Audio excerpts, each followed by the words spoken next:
più tra i farfalloni amoroso, notte e giorno di torno girano, delle belle turbando al riposo. Olá pessoal, dando continuidade então ao nosso tema, Fundamentos Teóricos do Pensamento Histórico, nós vamos falar sobre essas principais correntes que nós destacamos aí no vídeo anterior. Em primeiro lugar, vamos falar do positivismo, que é uma corrente filosófica que vai ter grande influência, teve grande influência no século XIX, e que tem como base o método científico como única forma de conhecimento verdadeiro.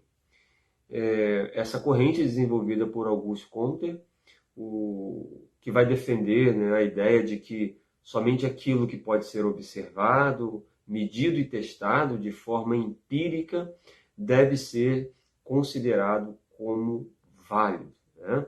Dentro desse aspecto, dentro do positivismo, né, vai se destacar então a ênfase na ciência, no progresso social, acreditando que o conhecimento científico é a chave para o desenvolvimento da sociedade. Além disso, o positivismo ele vai propor uma abordagem que seja objetiva e racional para uma compreensão de um mundo real que rejeita assim, aspectos subjetivos e metafísicos, né? Daí, no campo das ciências sociais, o positivismo vai influenciar a sociologia, vai buscar aplicar os princípios científicos no estudo das relações sociais e na análise dos fenômenos sociais. No entanto, o positivismo vai receber duras críticas, especialmente por sua rigidez metodológica e sua tendência a desconsiderar esses aspectos subjetivos e culturais na compreensão da realidade. Contudo, apesar das críticas, o positivismo vai deixar um legado muito importante para o pensamento científico e para o desenvolvimento das ciências sociais, influenciando assim diversas áreas do conhecimento e também contribuindo para a consolidação do método científico como base para a produção de conhecimento. Então, esse é um fator bastante importante. O materialismo, que é uma outra corrente filosófica, que vai defender que a única realidade é a material, ou seja, somente aquilo que pode ser percebido, né, pelos sentidos, né, que está baseado aí no materialismo. E de acordo com o materialismo, tudo o que existe é composto por matéria e energia, não havendo assim espaço para entidades espirituais ou divinas. Então, todas as coisas são materiais.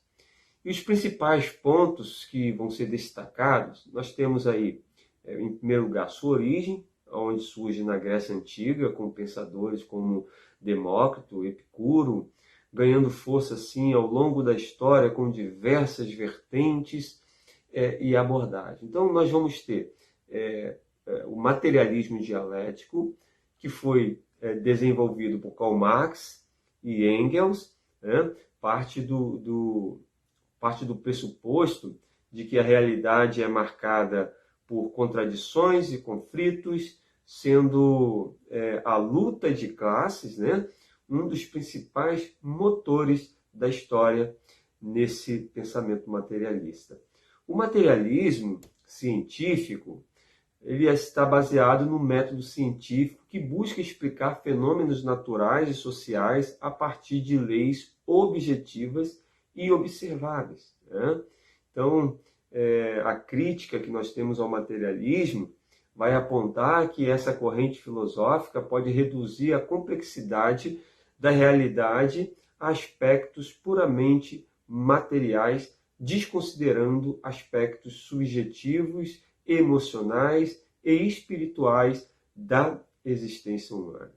Mas um outro ponto, que é o materialismo contemporâneo, nós vamos perceber que com o avanço da ciência, da tecnologia, né, novas discussões vão surgir sobre a relação entre a matéria e a consciência, bem como sobre os limites do conhecimento materialista diante de questões metafísicas e também éticas. Em suma, o materialismo é uma corrente filosófica que busca compreender o mundo a partir da matéria e da energia, né? Desafiando interpretações metafísicas, religiosas da realidade. E nós vamos ter uma outra corrente, que é a nova história, né? A nova história, ela é uma abordagem historiográfica que surgiu a partir da década de 1960 e buscou renovar os estudos históricos e também ampliar as perspectivas de análise do passado. Diferentemente da história tradicional, que muitas vezes se concentrava em grandes eventos e personalidades, né? A nova história vai propor uma visão mais ampla, plural da história, né?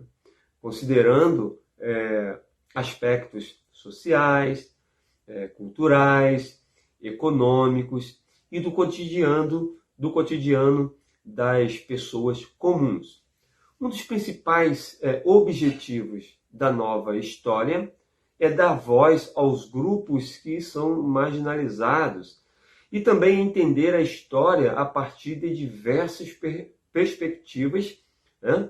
Incluindo a dos oprimidos e excluídos. Além disso, essa abordagem ela vai valorizar a interdisciplinaridade, né? Nessa busca do diálogo com outras áreas do conhecimento, como, por exemplo, a antropologia, a sociologia e também a geografia. Ao analisar a nova história, é possível a gente perceber uma preocupação em desconstruir narrativas historicamente construídas e em questionar as verdades tidas como absolutas. Nesse sentido, a nova história ela vai propor uma reflexão crítica sobre o passado, levando em consideração a complexidade e a diversidade de experiências humanas ao longo do tempo. Em suma, poderemos dizer que a nova história representa uma importante evolução no campo da história. Ela contribui para uma compreensão mais ampla e plural do passado e para a desconstrução de visões historicamente tendenciosas e excludentes. Nós vamos ter uma outra corrente que é a escola de análise, né? A escola de análise foi uma corrente historiográfica que surgiu na França na década de 1920 com o objetivo de renovar os métodos de estudo e pesquisa em história. Ela foi fundada por Marc Bloch, né, e Lucien Febvre. E a escola ela vai propor uma abordagem interdisciplinar, buscando compreender o passado de forma global e analítica.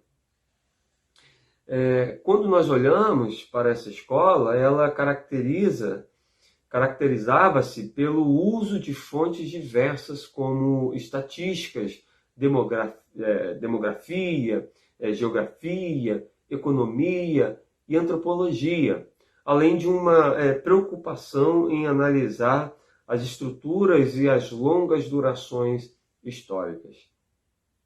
Diferentemente da história tradicional, a escola de análise vai valorizar a história das mentalidades, das práticas sociais e das estruturas coletivas.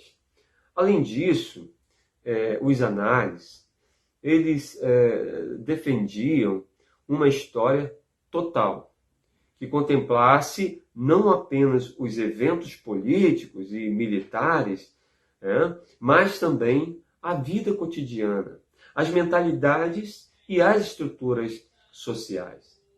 Essa abordagem ampla e inovadora influenciou significativamente a historiografia mundial, de forma a contribuir para a renovação dos estudos históricos. A escola de análise teve como principais representantes Fernand Braudel, Jacques Le Goff e Georges Duby, entre outros, e seu legado permanece relevante até os dias atuais, sendo uma referência importante para os historiadores contemporâneos.